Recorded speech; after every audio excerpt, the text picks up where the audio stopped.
So let's talk about then your background as a kid in the music. Cool. What made you? How do you sound like you do? Is it because you played a lot of your mum and dad played a lot of soul records as a kid? No, they didn't. My dad used to play jazz in the car. My mum used to play like songwriters like Carole King, James Taylor in her car. So it's a good mix, mate. It's a good mix there. Yeah, and then I just started listening to jazz properly when I was about 14 or so. 13 or 14. Right. I could hear what my brother was listening to through the walls, and I was just like. So your brother was listening to the jazz through the walls, was he? Yeah, no, my brother was. I was in my bedroom. I could hear what he was listening to through the wall. Like, right, wow. Okay. I remember the first time I heard Round Midnight. Difficult to sing though, and not at all. I mean, were you a natural? I mean, it's a lot of it is complicated. A lot of jazz stuff, anyway. Yeah, you learn isn't it? from what you hear, though. I definitely do. All I've listened to is like a lot of girl groups this time around, and a lot of guitar stuff, really. Right. Yeah. Have you only just discovered girl groups after all this time? No, I always knew little things, but I just have really got into it recently. Was that whilst you were writing the album or not? Or before, whilst, after. And the influence is obviously in that album, the girl group thing. Definitely. I mean, it has been 3 years since I brought an album out, but I've been doing gigs in the interim, haven't I? So I guess. Does it feel like you've been sat around? Yeah. Although I have been sat around a lot, but I've needed right. to be able to write an album that is personal and dramatic and blah blah blah. You know, I need stuff to happen that I can write about. So when you say it has to be dramatic, does it mean you locking yourself away from people for a while or not? Or no, it means me going out and having a good time. Yeah. And then writing about it. Yeah. It's almost like a diary. Yeah. You said that there's a girl group influence throughout the album, and there's certainly, I picked up on, there is a Motown influence in there, certainly. I can't remember the track, but it just sounded... No, I'm no good. That's the one. It's a cracking song, and it's a little like Marvin and Tammy Terrell, isn't it? Yeah, because my producer, the guy who produced that Salam, all the producers are going mad at the minute over these things that you can get the mix. You can get the mixes of all these old Motown songs, and they swap them, so you can listen to, like, I heard it through the grapevine with just the drums, or just the bongos, or just the backing singers, but you can still hear a bit of it spilling over because they're all playing in the room live. It's just amazing. And they sound great when they're stripped down anyway, without the vocal, don't they? Yeah. And it is actually, that is the bass and the drums from Ain't No Mountain High Enough. Right, and it almost sounds like there's a bit of a bottle hitting, or is there some cutlery in there? It just sounds there's something weird. That's in the song, you just don't notice it.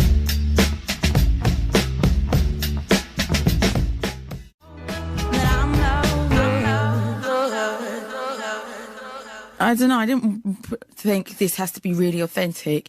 It's just, the truth is I have a soulful voice. It's all done live. And I've kept it quite simple. I haven't tried to be... all the stuff on my last album was a lot jazzier, you know what I mean? It's a lot more complex. Yeah. Chords are more complex.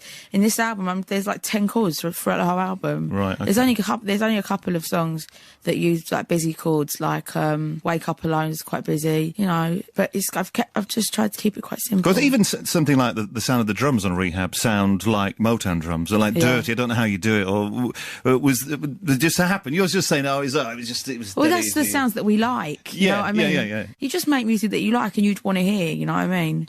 And it still kind of has that rough edge, the single as well, doesn't it? Is that when you say you kept it basic? That's what happens when you're doing it in a room and you just leave it. Yeah. Is that what you're saying? It's not as you could have polished it up. Is that what you're saying? You could have made it. I don't know. I don't know, because it's the mix, isn't it? It's not really when you mix it and master it. I have no idea about that. At least you're honest. You could have made some answer up there, couldn't you? Say, well, you know, it was the size of the room, and you know, it was the drums, the drum set we used. And it was Tuesday, and and it was raining, and I was miserable that day. Blah blah blah.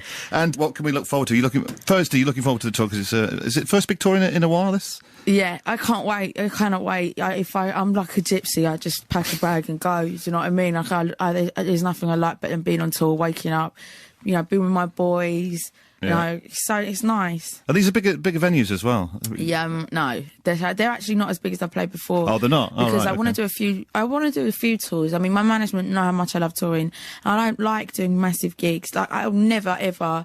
I mean, I'd love to be asked, but I'll never play Wembley again. I'll never do that again. Right. You prefer Ronnie Scott's or something? Is that what you... That's sort of more... completely. Is it because... well, I mean, I suppose when those gigs are so big, the audience is so vast, they just become nothing. It's that kind of thing, isn't it? It's a big block of people. I mean, Yeah, what else to expect? I mean, my band just look cool. I styled my band. I styled them up good. They look really good. They all wear like pyjamas. Or my bass player wears a really nice suit. And then my 2 backing singers are in the front, and they do all the dance moves like the Temptations, like the. Have you got the frocks? No. Have you got the frocks for it or not? I mean, the Temptations had all the sequins. Yeah, no, they've got powder blue tuxes with black shirts. And what about you? I wear, as little clothing as possible, right. really. Steady. All right. The single is out a week on Monday. It's called Rehab. The album, Back to Black, is out on the 30th of October. Yeah. And you start your tour in Liverpool. Is that you banging the table with your foot? Sorry, yeah. On the 10th of November at Liverpool Academy 2. And it's a fantastic album. I can highly recommend it.